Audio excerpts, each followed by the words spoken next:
This is the Mountaineer Moment, your source for all things West Virginia football and basketball. From pregame to postgame coverage and breaking news, we've got you covered. Let's go.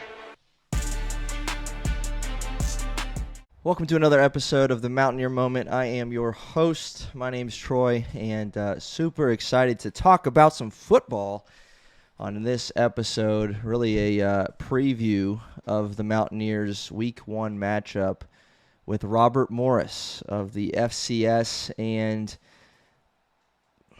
I gotta be honest, certainly no expert on Robert Morris football, and have not done a deep dive into them and what they bring to the table for this Week 1 matchup. So this preview episode will be a little different from the rest of them, as the season progresses. But really for this one, just wanted to give us 5 key things to watch for from the Mountaineer perspective in this matchup, in this season opener. And so, again, this is Mountaineer Moment. If you are new here, which, I mean, it's only a week old, so everybody's new here, I guess, please consider subscribing on YouTube, Apple Podcasts, Spotify, Amazon Music, wherever you're listening or watching. You can follow us on Twitter, Mountaineer Moment, and if you want to send us an email, mountaineermoment@gmail.com. Again, just starting out, and what a better time to start a Mountaineer football and basketball podcast right at the beginning, right at the start of the football season. I have a lot of years of experience in the podcasting world.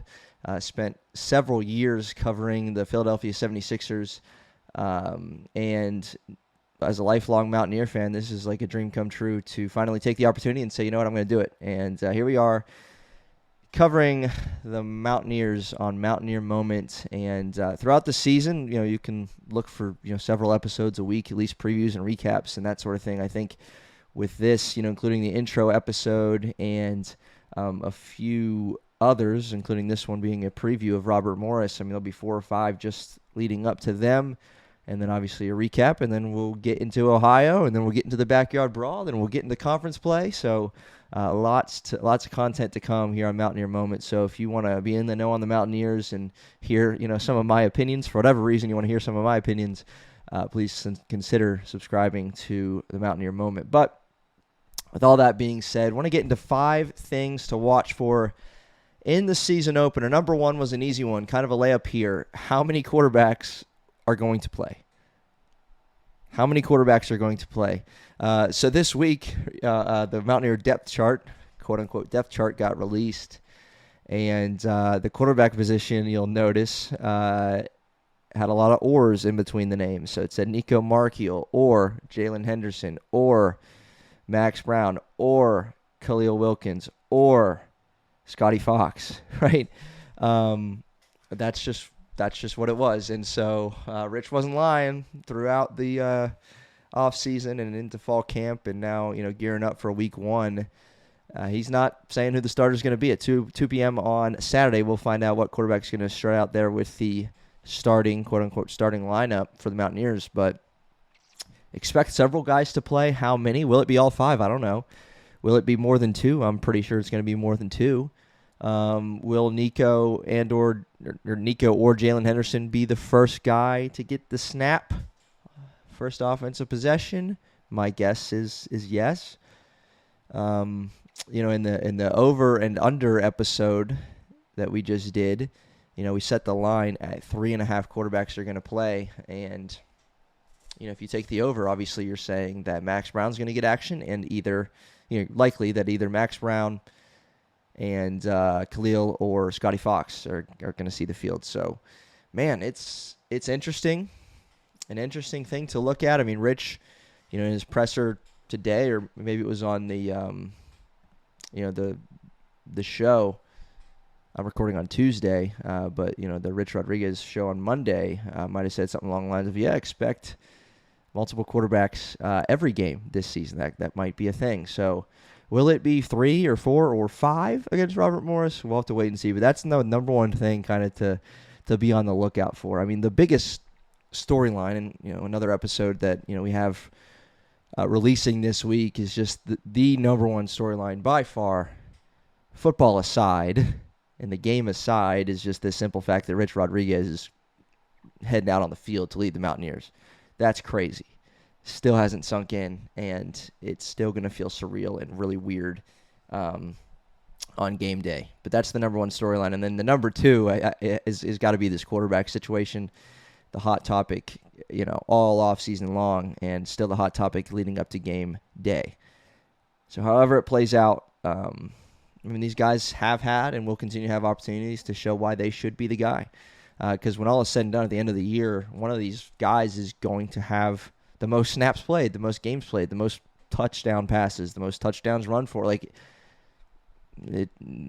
going to find out on quite a few Saturdays over the next few months who that quarterback is and who should be the number one guy. So, number two is keep an eye on how fast this Mountaineer offense is going to play. Rich Rod, he's bringing that spot the ball mentality back to Morgantown. Likes to play fast. He has said multiple times in the offseason and in the preseason that they want to be the fastest team in the country. So with a roster of 70 plus new players, a new coaching staff, new schemes, adjustments, learning the playbook, learning ins and outs of everything in this offensive system, how fast can the Mountaineers really play, and how fast can they really play in week one? That's going to be something to keep an eye on, right? You'd hope to see the Mountaineers catching Robert Morris off guard, getting some sneaky first downs because they're just getting to the ball quicker than Robert Morris is getting set on defense, and causing some penalties and things like that, miscommunications. That's the kind of thing that a fast offense can give you, is some struggles on the defensive side of the ball relating to how fast you're playing. So how fast are they really going to go, and will that be a sign of things to come? Are they going to get faster during the season? Are they going to slow down? Is it going to become part of their identity? Hey, we're faster than you. We're going to get to the ball. We're going to catch you off guard. Is that really, truly what we're going to see? And will we truly see it this early on against Robert Morris? So keep an eye on how fast this offense plays.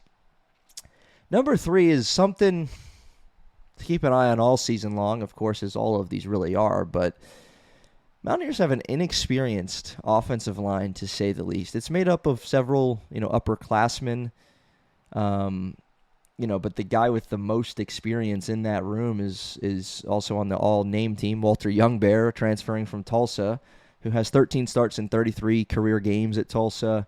No one else who's really looking to see time on the offensive line has played a whole lot of football. You got Landon Livingston, who played in 7 games last year, season high of 13 snaps. You got a few others with a few, handful of starts. Tykeus Crawford, 9 starts in 39 career games. You've got some inexperience. And inexperience doesn't necessarily mean that they can't play.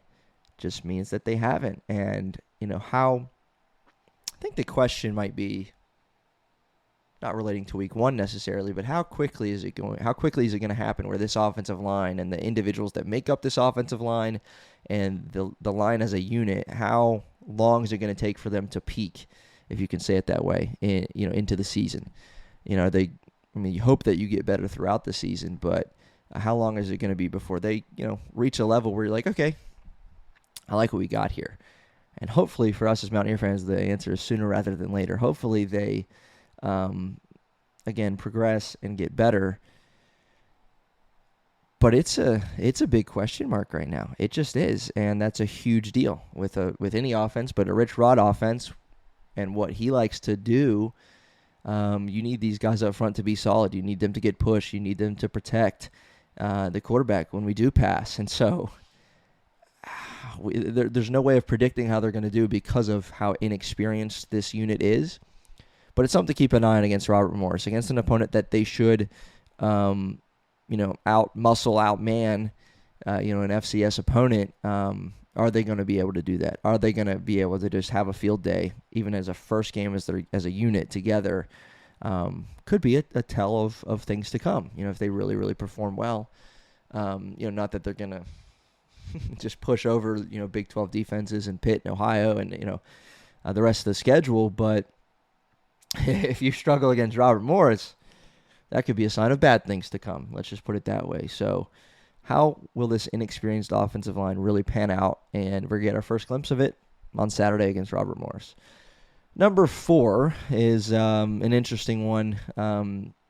This Zach Alley-led defense. Keep an eye on some guys that are going to be potential difference makers on the defensive side of the ball. So you think of Reed Carrico back for another year in the gold and blue at linebacker. You think of Fred Perry coming from Jack State. Jamori Robinson, again, his situation changes day by day, whether he's eligible and whether he's going to play. Rich Rudd said Tuesday that he still hasn't practiced with the team because they're still really trying to figure out exactly whether or not he can play.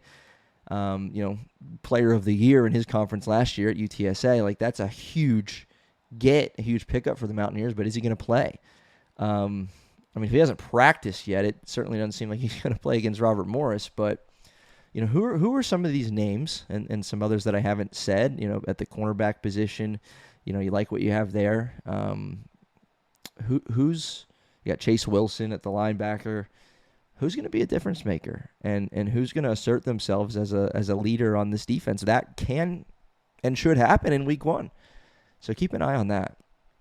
I'm eager to see a Zach Alley-led defense take the field. And while we don't know a lot about these guys, collectively as a collective unit because they haven't played together, there's some really solid individual defensive players on this roster, and I'm excited to see how it's going to shape out. So defensive difference makers, keep an eye on that one.